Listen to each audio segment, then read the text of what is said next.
ጤና ይስጥልን የከበረ ሰላምታችን በመላው ዓለም ሆናችሁ ቃል ስፖርት ዩቲዩብ ቻናላችንን ለምትከታተሉ ውድ አድማጮቻችሁ ሁሉ ይድረስ ብለናል። ዛሬም ከሀገር ቤት እስከ ባህር ማዶ ለእናንተ ውድ አድማጮቻችን ብትሰሟቸው ብለን ያሰናዳንላችሁን ስፖርታዊ ጥንቅሮች በቅደም ተከተል እያጋራናችሁ ቆይታ የምናደርግ ይሆናል።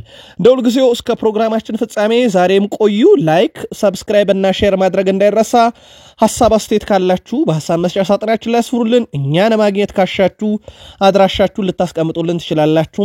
መልሶችን በዛ እንልክላችኋለን። ውድ ቤተሰቦቻችን በዚህኛው ጥንቅራችን አንድ የሀገር ቤት ጉዳይ እናነሳለን። ከባህር ማዶ ወጣ ስንል የዝውውር መስኮቱ ላይ እንቅስቃሴዎች ተጧጡፈው ቀጥለዋል። በርካታ የአውሮፓ ክለቦች ትልልቅ ተጫዋቾችን ማስፈረም ዘንድሮ ደግሞ በስፋት እየሰሩበት ያለ እንቅስቃሴ ነው። ከተወዳጁ የእንግሊዝ ፕሪሚየር ሊግ ጨምሮ በአውሮፓ ትልቅ ክለቦች በዝውውር መስኮቱ መከፈቻም ቀናቶች ላይ ትልልቅ ዝውውሮችንም እየፈጸሙ ነው። በስፋት ይሄንን ጉዳይ ወደ እናንተ የምናደርስ ይሆናል። ማንቸስተር ዩናይትድ የክረምት የዝውውር መስኮት ሲቃረብ የዘንድሮን መጥፎ ሲዝናችንን ማንን አስፈርመን ቀጣይ ዓመት አንደገመውም ነበረ ስጋታቸው። አሁን ግን ከናስፈርማለን ስጋት ብሩኖን እናጣለን አናጣም ወደሚል ስጋት ገብቷል የዩናይትድ ደጋፊ። ታዲያ ይህ የዩናይትድ ደጋፊ ዛሬ ለሩበን አሞሪም ከኤዥያ የመጨረሻ ጉዟቸው ወይም ጨዋታቸው መጠናቀቅ በኋላ ከጋዜጠኞች ጥያቄ ቀርቦላቸው ነበረ። እሳቸው ቡድኑ በቀጣይ የብሩኖ ፈርናንዴዝ ዝውውር ላይ ይወስደዋል ያሉትን እርምጃ ለዩናይትድ ደጋፊዎች በሰበር እናደርሳቸዋለን። ኤዥያ ጉዞን ማንቸስተር ዩናይትድ ሲያጠናቅቅ በድል ነው። የጨዋታው ምርጥና ኮከብ ቾዶቢ ነው። አጥቂ ለምኔ ያስባለ እንቅስቃሴን በዩናይትድ ዛሬ አስመልክቶናል። በማንቸስተር ዩናይትድ በኩል ሌሎችም የዝውውር መስኮቱ ላይ እየተደረጉ ያሉ እንቅስቃሴዎችና የቡድን ዜና ምናጋራችሁ ይሆናል። አርሰናል ሁሉን ነገር እርግፍ አድርጎ ቤንጃሚን ሼሽኮ ላይ ትኩረት ካደረገ ሰንበትበት ብሏል። አሁን ደግሞ ወደ ዝውውሩ እንቅስቃሴ ከገባ በኋላ አዳዲስ መረጃዎችን እየሰማን ነው። ቤን ጃኮብስ ቲም ኒውስ ከዚህ ዝውውር ጋር በተያያዘ ይዞት የወጡት አንድ መረጃ አለ። ለአርሰናል ደጋፊዎች ይህን ዝውውር የደረሰበትን ደረጃ እናደርሳቸዋለን። ከዛ በተጨማሪ ግን የአርሰናል የዝውውር ፖሊሲ አንድ ማንም ያላየው ነገር አለ። እኛ ያየነውን እንነግራችኋለን። ለአርሰናል ደጋፊዎች የቡድን ዜናችን እንደተጠበቀ ነው። እስከ ፕሮግራማችን ፍጻሜ ቆዩ። ሰበሩ መረጃ ሊቨርፑል ቤት ሌላኛውን ተጫዋች ለማምጣት ከባየር ሌቨርኩሰን በሚያደርጉት እንቅስቃሴ ላይ ዛሬ ሰማነው ነው። ሰበር መረጃ በፍሎሪያን ወርዝ ዝውውር ላይ ይዘንላችኋል። ለሊቨርፑል ደጋፊዎች ታደምጡታላችሁ። በዛው ልክ ደግሞ ሊቨርፑል አንድ ሰው ለማጣት ከጫፍ ደርሷል። ማንን ታደምጣላችሁ? ከዛ በተጨማሪ ውድ ቤተሰቦቻችን ሊቨርፑል ቤት በርከት ያሉ የዝውውርና የቡድን ዜናን ይዘናል። እስከ ፕሮግራማችን ፍጻሜ ከኛ ጋር ከቆያችሁ የምትከታተሉት ይሆናል። ቼልሲዎች ቀጣይ ውድድር ዓመት የአውሮፓ ሻምፒዮንስ ሊግ ተሳታፊ ከሆኑ በኋላ በአውሮፓ ውስጥ ልምድ ያለውን ተጫዋች ወደ ቡድኑ ማምጣት እቅዳቸው ውስጥ ተይዟል። ዴይሊ ሜል ዛሬ አንድ ትልቅ ዝውውርን ከቼልሲ ጋር አያይዞ መጥቷል። ቼልሲ ካለ ያስፈርማሉ። ውድ ቤተሰቦቻችን ተረኛውን የቼልሲ ፈራሚ ይሆናል የተባለውን ተጫዋች እናነሳለን። በቼልሲ በኩል ተጨማሪ ቡድን ዜና ተይዟል። ማንቸስተር ሲቲ የሚፈልገው ተጫዋች በመርህ ደረጃ ማንቸስተር ሲቲን ለመቀላቀል መስማማቱ እየተረጋገጠ ነው። በፕሪሚየር ሊግ አንድ ክለብም ግብ ጠባቂን አለቅም ብሏል። የትኛው የፕሪሚየር ሊግ ክለብ ነው ይሄንን ውሳኔ ወሰነውና በአውሮፓ ትልቅ ክለቦች ትልቅ ተጫዋቾችን የተመለከተ ወቅታዊ መረጃ ለእናንተ ውድ አድማጮቻችን እናደርሳለን። የአውሮፓ ሻምፒዮንስ ሊግ በሰዓታት ውስጥ ይደረጋል። አዲስ መረጃ ከዚህ ጋርም በተያያዘ እናነሳለን። እንደውል ጊዜው እስከ ፕሮግራማችን ፍጻሜ ቆዩ። ላይክ፣ ሰብስክራይብ፣ ሼር ስለምታደርጉን እጅግ ከልብ እናመሰግናለን። ለሐሳብ አስተያየታችሁ ማመስግነናል። እኛን ማግኘት ካሻችሁ አድራሻችሁን አስቀምጡልን፣ በዛ መልእክቶችን እንልክላችኋለን። በድጋሚ መልካም ቆይታ። ሀገራዊ ጉዳይ እናስቀድም። በኢትዮጵያ ፕሪሚየር ሊግ 32ኛ ሳምንት መርሃ ግብር ቅዱስ ጊዮርጊስ ከስሁል ሽረ ጋር ያደረጉትን ጨዋታ ፈረሰኞቹ 1-0 በሆነ ውጤት አሸንፈዋል። የቅዱስ ጊዮርጊስን ብቸኛ የማሸነፊያ ግብ ደግሞ ፍጹም ጥላሁን ከረፍት በኋላ 67ኛው ደቂቃ ላይ ማስቆጠር ችሏል። ስሁል ሽረ መሸነፉን ተከትሎ ወልዋሎ ዓዲግራት ዩኒቨርሲቲን ተከትሎ ወደ ከፍተኛ ሊግ የወረደ ሌላኛው ቡድን ሆኗል። ፈረሰኞቹ ደግሞ ከ3 ተከታታይ ሽንፈት በኋላ ወደ ድል መጥተዋል። ውጤቱን ተከትሎ ቅዱስ ጊዮርጊስ ነጥቡን 43 በማድረስ 6ኛ፣ ስሁል ሽረ በ22 ነጥብ 17ኛ ደረጃ ላይ ተቀምጠዋል። በፌዴሬሽኑ ውሳኔ በ2017 የኢትዮጵያ ፕሪሚየር ሊግ መሳተፍ የቻሉት ስሁል ሽረዎች ካደረጓቸው 30 ጨዋታ 3 አሸንፈው 13 አቻ ወጥተው በዛሬው ዕለት እንግዲህ 14ኛ ደረጃ ያስመዘገቡት የነጥብ መጣል ሂደት እጅግ በጣም አሽቆለቆለ ውጤት ላይ እንዲገኙ አድርጓቸዋል። የሰበሰቡት ነጥብም ከ22 እንዳያልፍ ሆነ። እንግዲህ በፕሪሚየር ሊጉ ጨዋታ እየቀረም ከወልዋሎ ዓዲግራት ዩኒቨርሲቲ ጋር መውረዳቸው ተረጋግጧል። በዛሬው ዕለት ወደ ባህር ማዶ ስፖርታዊ ጥንቅሮቻችን እንሻገር። ውድ ቤተሰቦቻችን ተወዳጁ የእንግሊዝ ፕሪሚየር ሊግ ከተጠናቀቀ በኋላ ምርጦችን መምረጡን ተያይዞታል። በዛሬው ዕለት የእንግሊዝ ፕሪሚየር ሊግ የደጋፊዎች ምርጥ 11 ይፋ ተደርገዋል። እሱን መረጃ በመጀመር የስፖርታዊ መረጃዎቻችንን ከአውሮፓ እንቀጥል። በደጋፊዎች የተመረጠው ምርጡ ግብ ጠባቂ የኖቲንግሃም ፎረስቱ ሴልስ ነው። 4 ተከላካዮች ሙኒዝ፣ ሳሊባ፣ ቨርጅል ቫንዳይክ እና ኬርኪስ ተመርጠዋል። የአማካኝ ስፍራ ተጫዋቾች ሪያን ግራቨንበርች እና ዴክላን ራይስ፣ የክንፍ አጥቂዎች ሳላህና ምቤሞ፣ ሁለቱ የፊት መስመር አጥቂዎች አሌክሳንደር ኢሳክ እና ክሪስ ውድ ተመርጠዋል። በአጠቃላይ የደጋፊዎች የዓመቱ ምርጥ 11ን ካየን በ4-4-2 ፎርሜሽን የተመረጠ ነው የሚመስለው። በዚህ ውስጥ ግን ዓመቱን ሙሉ ምርጥ ሆኖ በእንግሊዝ ፕሪሚየር ሊግ 38ቱም ጨዋታ ያልተካተተ ካለ የእናንተን የግል መልከታ ልታሰፍሩልን ትችላላችሁ። ፕሪሚየር ሊጉን እንመለስበታለን። የተወሰኑ አጫጭር መረጃዎችን እናንሳና ኢስታቮን ኮቫንክስ የአውሮፓ ሻምፒዮንስ ሊግ የፍጻሜን ጨዋታ ይመራሉ። እንደሚታወቀው አሊያንዝ አሬና ስቴዲየም ዕለተ ቅዳሜ ምሽት 4 ሰዓት የአውሮፓ ሻምፒዮንስ ሊግ የፍጻሜ ጨዋታ ሮማንያ ዳኛ ኢስታቬን ኮቫክስ በመሃል ሜዳ ዳኝነት ይመሩታል። የመሃል ዳኛው የአውሮፓ ሻምፒዮንስ ሊግ የዩሮፕ ሊግ እና ኮንፈረንስ ሊግ የፍጻሜ ጨዋታን በመሃል ሜዳ ዳኝነት በመምራት የመጀመሪያው ሰው ናቸው። ሁሉንም መድረክ ልክ ቼልሲ ጠራርጎ እንደወሰደ ዋንጫውን በሁሉ መድረክ እሳቸው ደግሞ ሶስቱንም ፍጻሜ ዳኙ የመጀመሪያው ሰው ይሆናሉ። የ2024-25 የውድድር ዓመት የአውሮፓ ሻምፒዮንስ ሊግ የፍጻሜ ጨዋታ በፈረንሳዩ ክለብ ፓሪስ ሰን ዠርሜን እና በጣሊያኑ ክለብ ኢንተር ሚላን መካከል ነው አሊያንዝ አሬና ላይ የሚደረገው። ዋና ዳኛው ከዚህ በፊት 2 ጊዜ ፈረንሳዩን ክለብ ፓሪስ ሰን ዠርሜንን ጨዋታ በዳኝነት መርተው ፒኤስጂ ሁለቱንም ጨዋታ ድል አድርጓል። በሁለቱ ጨዋታ ዋና ዳኛው ለፒኤስጂ ተጫዋቾች 5 የማስጠንቀቂያ ካርድ መምዘዛቸው ይታወሳል። በሌላ በኩል እንግዲህ በኢንተር ሚላን በኩል 3 ጊዜ ነው ጨዋታ የመሩት። ኢንተር ሚላን ምንም ሽንፈት አላስተናገደም። ኢንተር ሚላን ካደረጋቸው 3 ጨዋታ 2ቱን ሲያሸንፍ በአንዷቸው ወጥቷል። በሳቸው የዳኝነት ጊዜ 2ቱም ሽንፈት አያውቁምና ቅዳሜስ እንዴት ይሆንላችኋል የሚለው ይጠበቃል። የአውሮፓ ሻምፒዮንስ ሊግ የፍጻሜ ጨዋታን በተመለከተ ተጨማሪ መረጃዎችን እንዲሁ በየዕለቱና በየሰዓቱ የምናደርሳችሁ ይሆናል። ዋንጫውን ወደ ቤቱ ለመውሰድ ያለንን እንሰጣለን ያለው ደግሞ ላውታሮ ማርቲኔዝ ነው። የኢንተር ሚላን አምበል ላውታሮ ማርቲኔዝ የአውሮፓ ሻምፒዮንስ ሊግ የፍጻሜ ጨዋታ በፊት ሐሳቡን አጋርቷል። ፍጻሜውን ማሸነፍ በጨዋታው ግዴታ ያለንን መስጠትም አለብን ብሏል። እንደ ቡድን እያደረግን ነው። የሻምፒዮንስ ሊግ ዋንጫ ወደ ቤቱ ለመውሰድም ዝግጁ ነን ብሏል። ስለ ባሎን ዶር አላስብም፣ የግል ክብሮች ቀጥለው የሚመጡ ናቸው። ይህ ማለት አንድ ቀን ማሸነፍ አልፈልግም ማለት ግን አይደለም ብሏል። ከማንም በላይ ለኢንተር ሚላን ቅድሚያ ሰጣለው። አላሜ የሻምፒዮንስ ሊግ ዋንጫን ከ15 ዓመት በኋላ ወደ ቤቱ መመለስ ነው ብለዋል። በጆዜ ሞሪኒዮ ዘመን በና ሳሙኤል ኤቶ ሚሊታው ዘመን የመጣውን ዋንጫ ዳግም ወደ ቤቱ እናመጣዋለን እያለ ነው ላውታሮ ማርቲኔዝ። ምናልባትም ቀንቶት ኢንተር ሚላን ሻምፒዮን የሚሆን ከሆነ ላውታሮ ማርቲኔዝም የዘንድሮ የባሎንዶር ሽልማትን ለማሸነፍ ቅድመ ግምቱን ሊወስድ ይችላል እየተባለ ነው። ዋንጫውን በግዴታም ቢሆን እናመጣዋለን እያለ ይገኛል። ፒኤስጂ ታዲያ ለዚህ የአውሮፓ ሻምፒዮንስ ሊግ የፍጻሜ ጨዋታ ዝግጅት 1 ሚሊዮን ዩሮ እንዳወጣ እየተጠቀሰ ነው። እስከዚህ ሰዓት ድረስ የሻምፒዮንስ ሊግ ፍጻሜ ተፋላሚ ፒኤስጂ የፍጻሜ ጨዋታውን በስቴዲየሙ ፓርክ ደ ፕሪንስ በትልቅ ስክሪን ለደጋፊ ለማሳየት ዝግጅት ላይ ናቸው። ዝግጅቱን የክለቡ ፕሬዝዳንት ናስር አልካሊፊ እየመሩት እንደሚገኙ ሲገለጽ የስቴዲየሙ የመያዝ አቅም ከፍ እንዲልም መጠየቃቸው ተነግሯል። ይህንም ተከትሎ 48,000 ተመልካች በፓርክ ደ ፕሪንስ በግዙፍ ስክሪን ይህን ጨዋታ ይመለከተዋል ተብሎ ይጠበቃል። በስቴዲየሙ ኩሌታ ላይ 4 ግዙፍ ስክሪኖች ለጨዋታው መመልከቻ ዝግጁ እንደሆኑም ነው የተነገረው። ጨዋታውን በስቴዲየሙ ለማስተላለፍ ለሚደረገው ዝግጅት የወጣው ወጪ እስከዚህ ሰዓት ድረስ 1 ሚሊዮን ዩሮ እንደሚጠጋ ተረጋግጧል። ጨዋታው ፓርክ ደ ፕሪንስ ስቴዲየም በስክሪን ለመመልከት የትኬት ዋጋ ደግሞ 10 ዩሮ ጀምሮ መሆኑም ተረጋግጧል። አሊያንዝ አሬና ጀርመን መገኘት ያልቻለ የፓሪስ ሰን ጀርሜን ደጋፊ በፓርክ ደ ፕሪንስ በግዙፍ ስክሪኖች በአራት አቅጣጫ ዋንጫውን ጨዋታ ይመለከታል። ፓሪስ ሰን ዠርሜን በዚህ ሁላ ዝግጅት ውስጥ ለመጀመሪያ ጊዜ ዋንጫውን ያነሳው ይሆን ወይ? ሰዓታት ብቻ መጠበቅ ግድ ይለናል።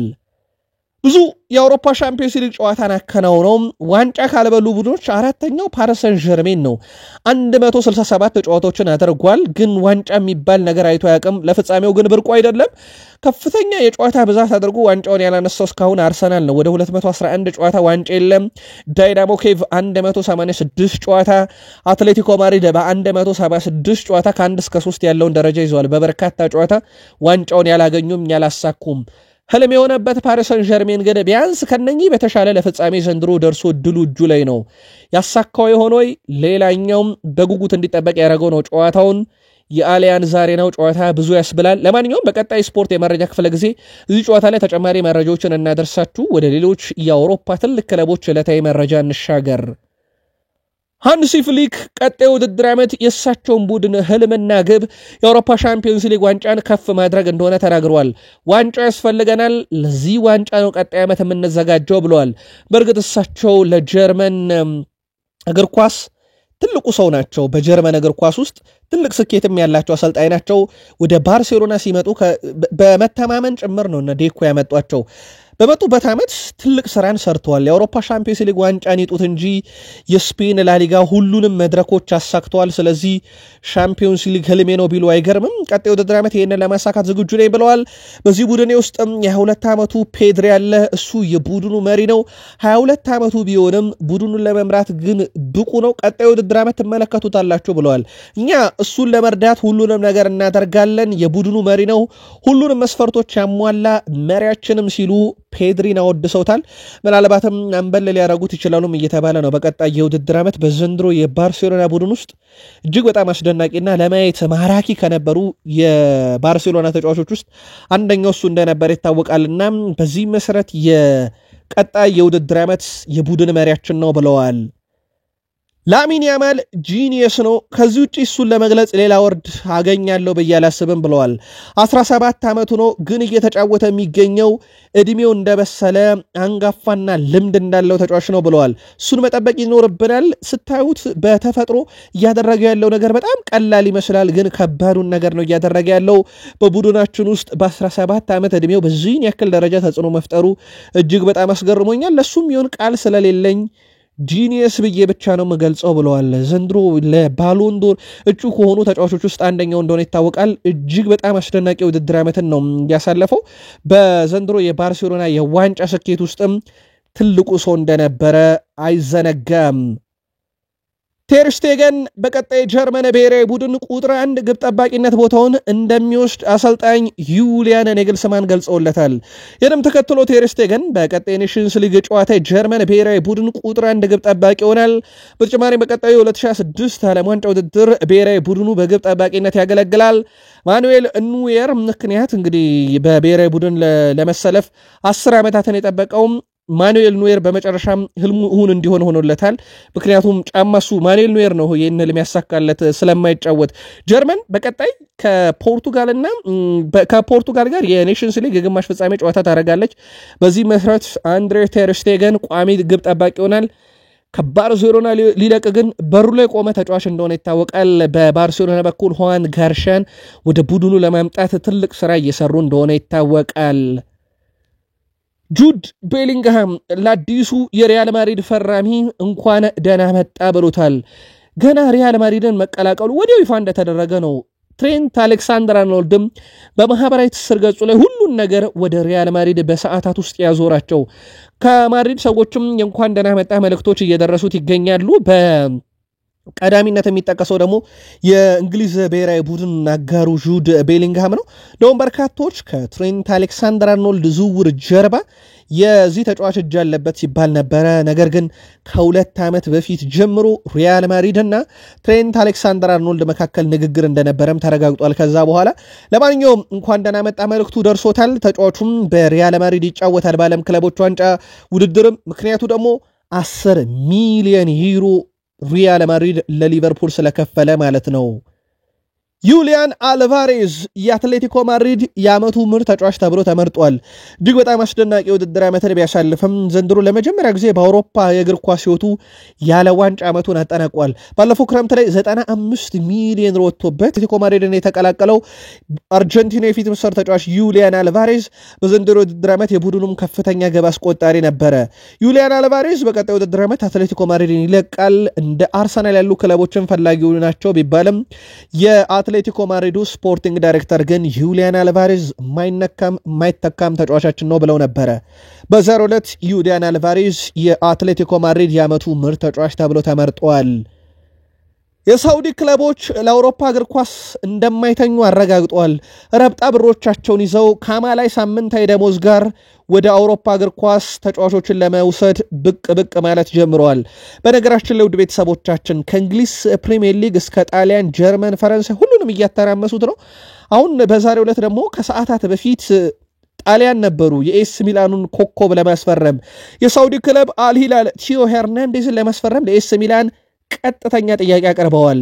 ኤስ ሚላን እና አልሂላል እስካሁን ምንም አይነት ስምምነት እንዳልደረሱ ቢረጋገጥም የቲዮ ውሳኔንም በመጠባበቅ ላይ ናቸው ተብሏል። ፈረንሳይ ኮከብ ግን ወደ ሳውዲ ሊግ መሄድን ላይፈልግ ይችላል። በተለይም ስሙ በስፋት ከአውሮፓ ትልቅ ክለቦች ጋር መያያዙን ተከትሎ የአውሮፓ እግር ኳስ ያስቀድማል የሚሉ መረጃዎች በስፋት እየወጡ ይገኛሉ። የሳውዲ ክለብ አልሂላል በቀጣይ የዓለም ክለቦች ዋንጫ ስለሚሳተፍ ቡድኑን ከወዲሁ የማጠናከሩን ስራ ተያይዘውታል።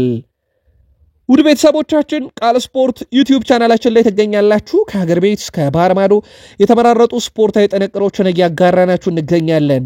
ከተወዳጁ የእንግሊዝ ፕሪሚየር ሊግ ብቻ ወዳገኘናቸው ተጨማሪ ስፖርታዊ ጥንቅሮች እንሻገር። በድጋሜ መልካም ቆይታ ተመኘን። በአሰልጣኝ ኤሪክ ቴን ሃግ የሚመራው ባየርን ሊቨርፑልን የብሬንትፎርዱን ግብ ጠባቂ ማርክ ፍሊከን ለማስፈረም ከሰሞኑ ጥያቄ እንዳቀረበ ነግረናችሁ ነበረ። ብሬንትፎርድ በበኩሉ በባየር ሊቨርፑልን ለቁጥር 1 ግብ ጠባቂ ያቀረበው 9 ሚሊዮን ፓውንድ የዝውውር ጥያቄን ውድቅ አድርገዋል።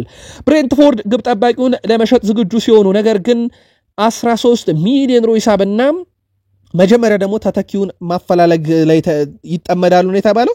የሚፈልጉት ደግሞ 13 ሚሊዮን ዩሮ ነው። ባየር ሊቨርፑልን አሁን ላይ የግብ ጠባቂውን ዝውውር ለማጠናቀቅ በድርድር ላይ መሆናቸውን ያረጋገጠው አትሌቲክ የ32 ዓመቱ ግብ ጠባቂ ማርክ ፍሊከን ለብሬንትፎርድ ባደረጋቸው 74 የሊግ ጨዋታ በ14 ግብ ሳይቆጠረበት መውጣት ችሏል። በቀሪ ጨዋታዎች ላይ ግን ግብ ያስተናገደ ግብ ጠባቂ ነበረ። ለማንኛውም 9 ሚሊዮን ዩሮን አልቀበልም ያለው ብሬንትፎርድ ቀጣይ 13 ሚሊዮን ዩሮ ከቀረበ ወይም አትሌቲክ ባየር ሊቨርፑልን ምን ያህል በዚህ ዝውውር ላይ ይሄዳል የሚለውን ደግሞ እጃችን ላይ መረጃው እንደደረሰ ብናጋራችሁ ይሆናል። ሪያን ቼርኪ በመርህ ደረጃ ማንቸስተር ሲቲ ለመቀላቀል ከስምምነት ደርሷል። እንደሚታወቀው በዘንድሮ ክረምት ከኦሎምፒክ ሊዮን እንደሚለቅ የተረጋገጠው እጅግ በጣም አስደናቂ ተጫዋች ሪያን ቼርኪ የበርካታ ክለቦችን ቀለብ ስቦ ነበረ። አንደኛው ከዚህ ውስጥ የፔፕ ጋርዲዮላ ማንቸስተር ሲቲ ነው። ቡድኑ በቀጣዩ ውድድር ዓመት በርካታ ዝውውሮችን ይፈጽማል ተብሎ ይጠበቃል። አንደኛ ያነጋገረው ከሰሞኑ ሪያን ቼርኪ ምላሽ ሰጥቶታል። በቀጣይም ተጫዋቹን ከሳምንታዊ ደሞዝ ከጥቅማ ጥቅም ጋር በተያያዘ ጉዳይ ያነጋግራሉ። ከስምምነት ላይ የሚደርሱም ከሆነ በሱኛው ደግሞ በቀጥታ ለኦሎምፒክ ሊዮን ይፋዊ የዝውውር ሂሳብ ያቀርባሉ ተብሎ ይጠበቃል። ከሪያን ቼርኪ በተጨማሪ ኤስ ሚላኑን ታይጀር ራንጀርስን ለማስፈረም በሂደት ላይ እንዳሉ ይታወቃል። ቼልሲዎች ቀጣዩ ውድድር ዓመት የአውሮፓ ሻምፒዮንስ ሊግ ተሳታፊ እንደመሆናቸው በአውሮፓ ውስጥ ልምድ ያለውን ተጫዋች ወደ ቡድኑ ማምጣት ይፈልጋሉ ተብሏል። በዚህ መሰረት የኢንተር ሚላኑን አሌሳንድሮ ባስቶኒን ሁኔታ እየተከታተሉ ይገኛሉ። እጅግ በጣም አስደናቂ ተጫዋች ነው። ዘንድሮ በተለይም ኢንተር ለፍጻሜ ሲደርስ ከማንረሳቸው ተጫዋቾች ውስጥ አንደኛው አሌሳንድሮ ባስቶኒ ነው። እጅግ በጣም አስደናቂ ውድድር ዓመትን ዘንድሮ በጣሊያን ሴሪም እንደዚሁ ደግሞ በአውሮፓ ሻምፒዮንስ ሊግ ከኢንተር ሚላን ጋር አስመልክቶናል። ይህ ተጫዋች በቀጣዩ ውድድር ዓመት የኤንዞ ማሬስካ ቡድን ከሚያደርጋቸው ዝውውር ውስጥ ቦታ ሰጥተውት ከሚሰሩት አንደኛው የዚህ ተጫዋች ዝውውር እንደሆነም ዴሊ ሜል አረጋግጧል። በቀጣይ ከአውሮፓ ሻምፒዮንስ ሊግ የፍጻሜ ጨዋታ በኋላ ከሚቀጥለው ሳምንት ጀምሮ ማለት ነው ቼልሲ እንቅስቃሴ የሚያደርጋል ተብሎ ይጠበቃል። የቼልሲው ንብረት ጆዋ ፍሌክስ በውሰት ውሉን አጠናቆም ወደ ቼልሲ እንደሚመለስ ከተረጋገጠ በኋላ ቼልሲዎችም ራሱ ጆዋ ፍሌክስን በወኪሉ በኩል ክለብ እያፈላለጉለት ይገኛሉ። ጆዋ ፍሌክስ ታዲያ የመጀመሪያ ምርጫ የሆነው የቀድሞ ክለቡ ቤኔፊካ ነው። ሁሉ ነገር ወደ አሳካበትና ራሱን ለአውሮፓ እግር ኳስ ወደ አሳየበት ክለብ ማለት ነው ከ130 ሚሊዮን ዩሮ በላይ ወጥቶበት ነበረ ከቤኔፊካ አትሌቲኮ ማድሪድ የተቀላቀለው። በኋላም ላይ ከአሰልጣኝ ዲያጎ ሲሞኔ ጋር ባጫወት ስታይል ነው ያልተስማማው። ያ ያጫወት ስታይልን መተቸቱ ከአትሌቲኮ ማድሪድ መውጫው በር ላይ እንዲቆም ካረገው በኋላ በውሰት ውሎች ሲንከራተት ቼልሲ በቋሚም ቢያስፈርመውም ጥቂት ጊዜን ብቻ አጫውቶ ለኤሲ ሚላን ሰጠው። አሁን ደግሞ ቼልሲ መልሶታል። ቀጣይ መዳረሻው ቤኔፊካ ሊሆን ይችላል። የፖርቱጋሉ ክለብና እንደዚሁም በቼልሲ መካከል በሚደረገው ድርድር ግን የውሰት ውልን ቤኔፊካ ያስቀድማል ተብሏል። ሊቨርፑሎች እጅግ በጣም ወሳኙን ጀርመናዊ አማካይ ፍሎሪያን ቨርዝን ለማስፈረም ከባየር ሌቨርኩሰን ጋር ድርድር እያደረገ እንደሆነ ይታወቃል። የመጀመሪያ ዙር ጥያቄ 100 ሚሊዮን ዩሮ እንደነበረ ይታወቃል። ሊቨርፑሎች ለተጫዋቹ ዝውውር አጠቃላይ 130 ሚሊዮን ዩሮ ለማቅረብ በዛሬው ዕለት ደግሞ ሁለተኛ የዝውውር ሂሳባቸውን አስገብተዋል። ከመጀመሪያው የ30 ሚሊዮን ዩሮ ልዩነት አለው ማለት ነው።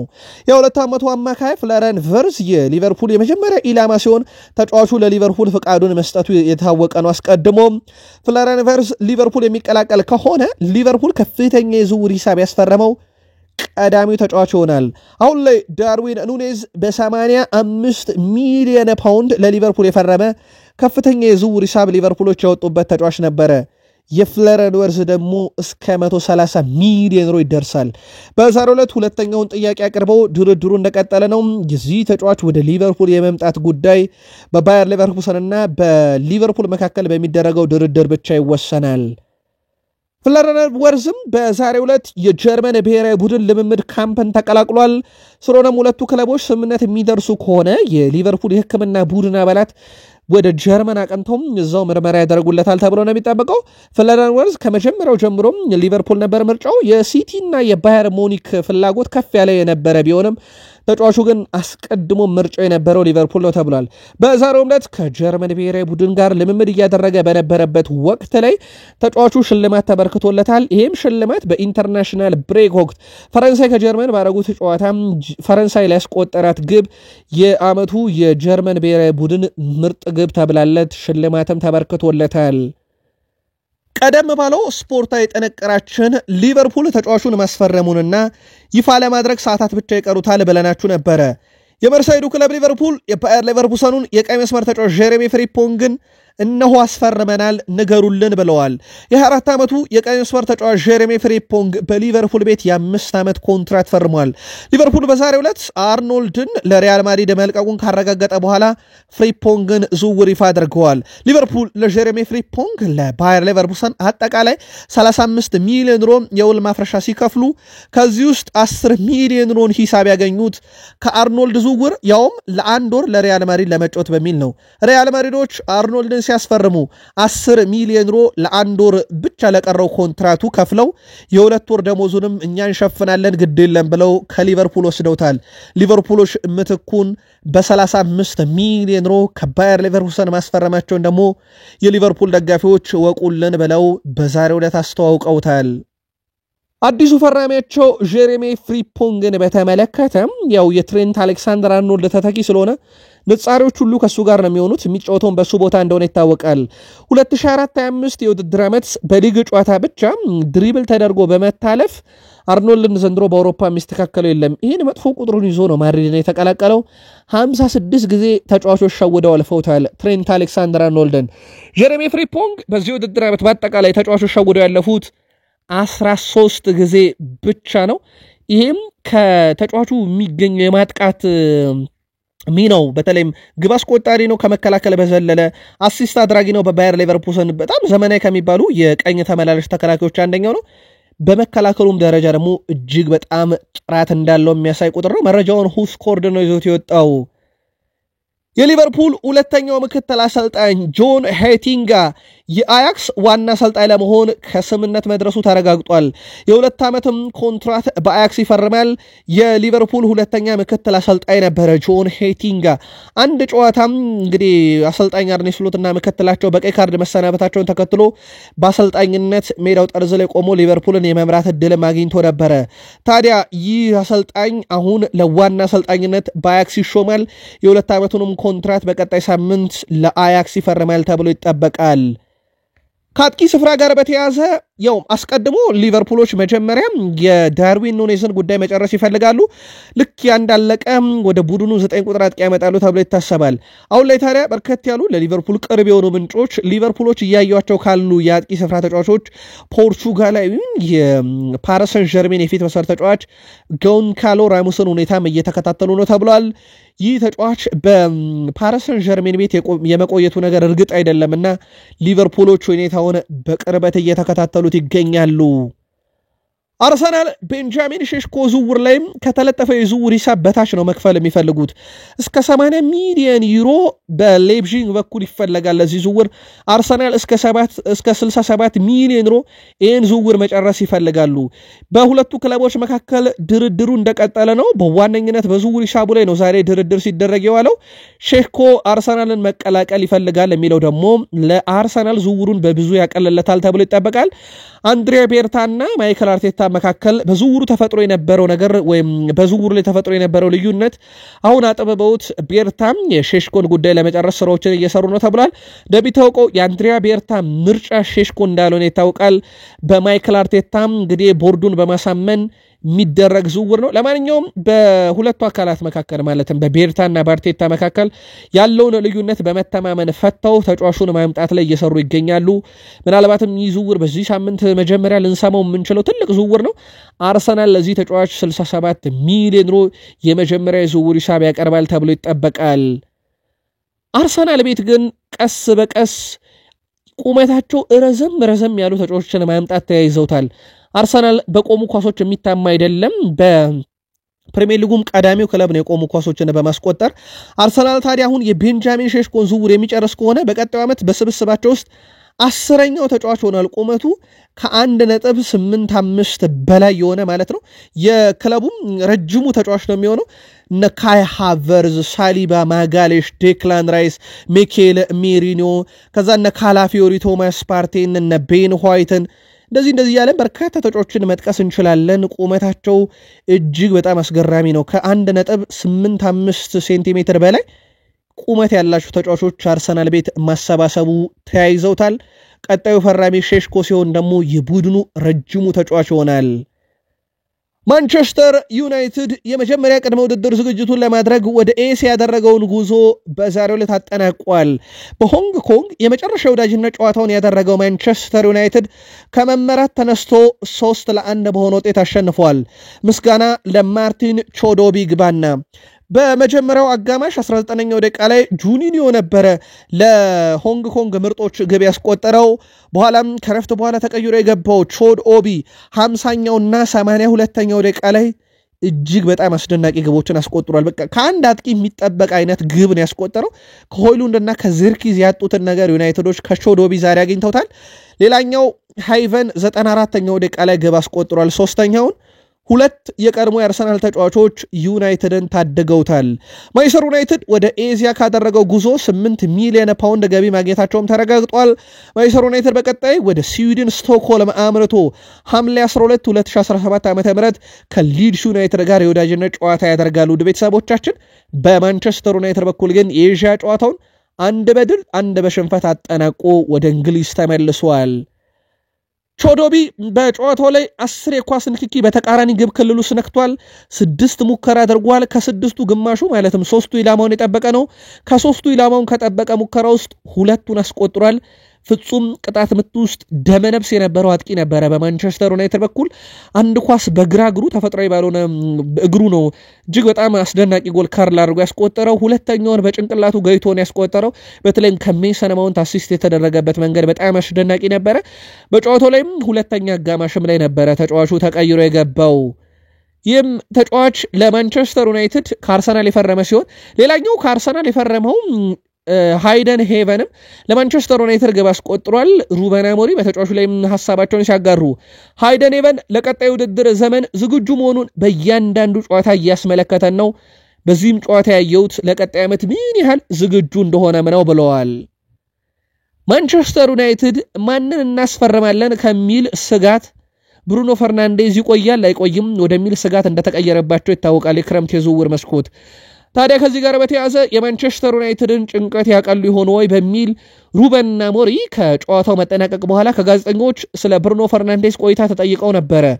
የማንቸስተር ዩናይትዱ ዋና አሰልጣኝ ሩበን አሞሪም ብሩኖ ፈርናንዴዝ ክለቡን ለመልቀቅ ይወስናል የሚል እምነት የለኝም ብለዋል። ፈርናንዴዝ የመጨረሻ ጨዋታው ይሆናል ብዬም አላስብም ያሉት አሰልጣኙ እሱ መቆየት የሚፈልግ ይመስለኛል፣ ብዙ ጥያቄዎችን ውድቅ አድርጎ ያውቃል ብለዋል።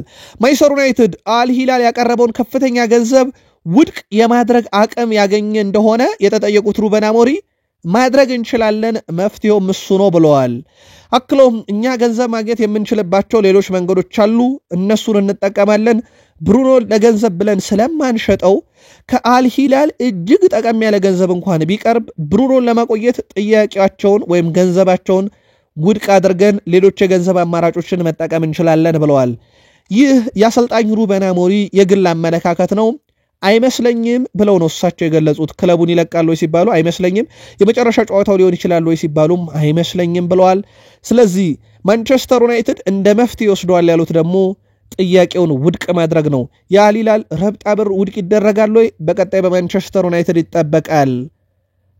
አስቶን ቪላዎች በማንቸስተር ዩናይትድ እየተገፉ ካሉ ተጫዋቾች ውስጥ አንደኛ የሆነውን አሌሃንድሮ ጋርናቾን ሁኔታ መከታተል ጀምሯል። ማንቸስተር ዩናይትድ ይህን ተጫዋች ለመልቀቅ ዝግጁ ነው ተብሏል። እስከ 70 ሚሊዮን ዩሮ ይፈልጋል። ታዲያ ይህን ተጫዋች ለመውሰድ ቀድሞ የሚያውቁት ኤሪክ ቴን ሃግ ፍላጎት እንዳላቸው በባየር ሌቨርኩሰን ሊያጫውቱት እንደሚፈልጉ በማለዳው ስፖርት የመረጃ ክፍለ ጊዜያችን አድርሰናችሁ ነበረ።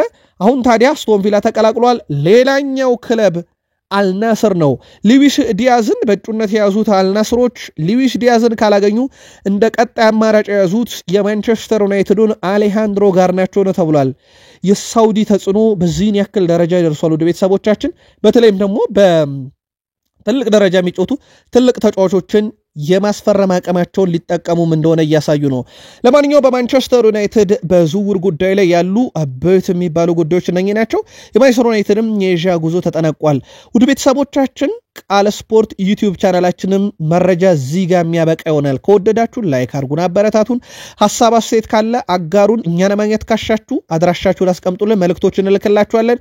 ውድ ቤተሰቦቻችን ቃል ስፖርት ዩቲዩብ ቻናል በማለዳው ስፖርት የመረጃ ክፍለ ጊዜ እኛን ታገኛላችሁ። ሰብስክራይብ አድርጋችሁ የደወል ምልክቷን መጫን እንዳይረሳ። ያሁኑና በቃን። ሰናይ ጊዜ